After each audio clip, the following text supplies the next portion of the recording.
chatons, alors avec beaucoup de retard, je vais réaliser le tirage pour les poissons en septembre 2020. Étant donné que je vous fais le tirage vraiment très tard, il ne sera valable que pour la deuxième quinzaine de septembre. Donc il s'agit là du tirage sentimental.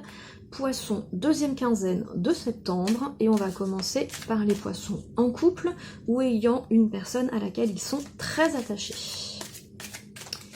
Amis poissons, deuxième quinzaine de septembre.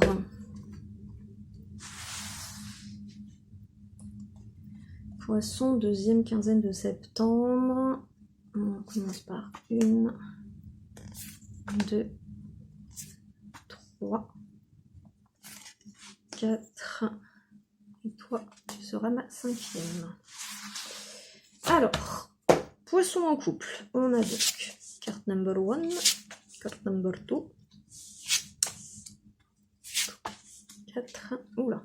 Ça commence bien, ensuite ça se casse la figure, ensuite ça recommence bien, ensuite ça se recasse la figure. Qu'est-ce qui se passe là? Ami poisson en couple, c'est compliqué là. Hein. La carte de la richesse nous indique que la relation est enthousiasmante, que chacun apporte quelque chose de bon à l'autre. Donc il y a un échange de richesse, on peut le dire comme ça. Mais derrière, moi j'ai la carte de la foudre qui nous annonce des disputes assez violentes. J'ai même la carte du malheur derrière qui nous indique que c'est lourd le climat là. Hein.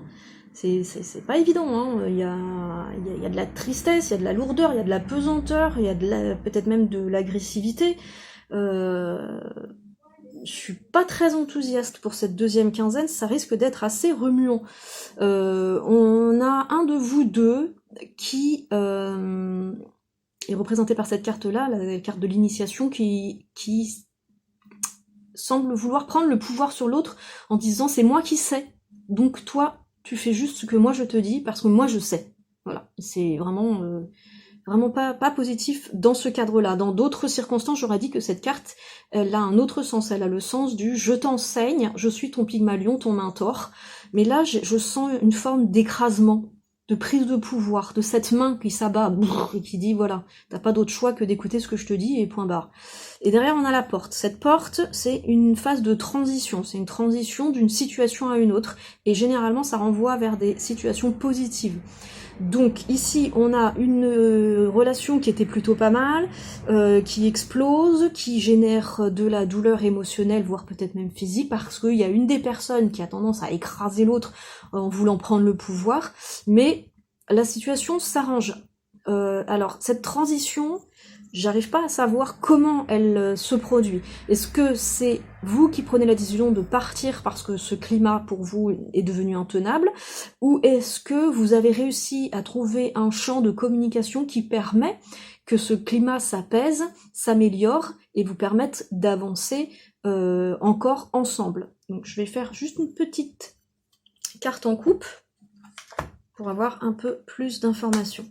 On a la bénédiction, ce qui semblerait indiquer que la communication reprend dans de bonnes conditions et qu'il n'y a pas rupture. Voilà. Donc voilà, vous allez avoir une quinzaine assez mouvementée, peut-être liée à la nouvelle lune, on va aller savoir. Moi je suis assez sensible, donc ça peut être un peu ça. En tout cas, amis poissons en couple, ça va être un peu remuant, mais derrière, ça s'arrange. Donc patience. Ne brisez pas tout juste parce que c'est un peu remuant pendant quelques temps. Nous allons maintenant faire le tirage des poissons célibataires. Qu'est-ce que ça nous dit? Poissons célibataires, deuxième quinzaine de septembre. Alors...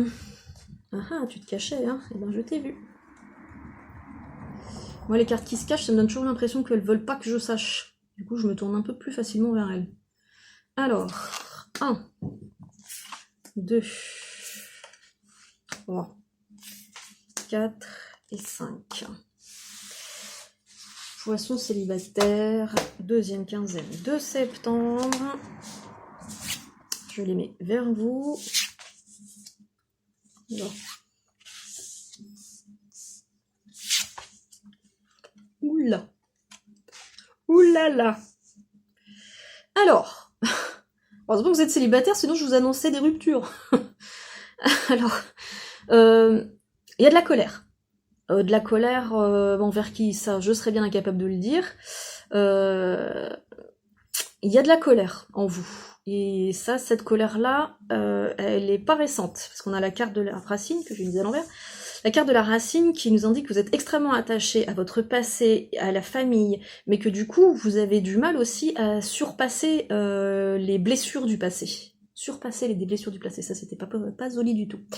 Donc voilà, donc cette carte qui nous indique que en vous, il y a du tumulte, il y a beaucoup de colère, donc d'une violence que vous retournez contre vous-même, liée à des événements du passé que vous n'avez pas réussi encore à surmonter. La carte du sacrifice qui nous indique que il y a quelque chose que vous devez laisser derrière vous, sans quoi vous n'avancerez pas. C'est peut-être un divorce qui s'est mal passé et vous avez tenu bon sur vos principes alors que c'est ça qui a fait que ça a duré plus que nécessaire. Enfin, il peut y avoir des milliards de raisons. Ce sacrifice en tout cas nous indique que vous devez laisser derrière vous quelque chose qui vous permettra enfin d'avancer. Ici, on a la carte du pardon qui est vraiment dans le même esprit. Il faut que vous vous pardonniez les erreurs et les échecs du passé, sans quoi vous n'avancerez pas. Mais vous allez y arriver. C'est ça qui est annoncé ici par la carte de la clé, qui nous dit que on avance vers du positif, voire même potentiellement vers une rencontre. Mais avant ça, vous avez du travail à faire sur vous-même. Vous avez votre esprit à apaiser. Vous avez votre passé à assimiler, à accepter.